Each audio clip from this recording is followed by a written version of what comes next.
నా పేరు రామకృష్ణ.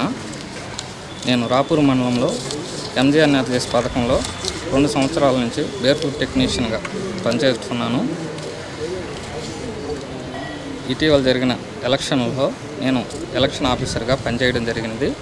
దానికి సంబంధించిన పోస్టల్ బ్యాలెట్లు నాకు తెచ్చివ్వాల్సింది కానీ వెంకటగిరి నియోజకవర్గ ఎమ్మెల్యే కురుగొండల రామకృష్ణ గారు ఫోన్ చేసి పొద్దున 10:44 సమయంలో ఫోన్ చేసి, నీ పోస్టల్ బ్యాలెట్ మీతో ఉన్న ఉద్యోగులు అందరి నాకు పోస్టల్ బ్యాలెట్ తెచ్చిస్తావా, అలా తెచ్చకపోతే నీ ఎంత చూస్తాను అంటూ మాట్లాడడం జరిగింది.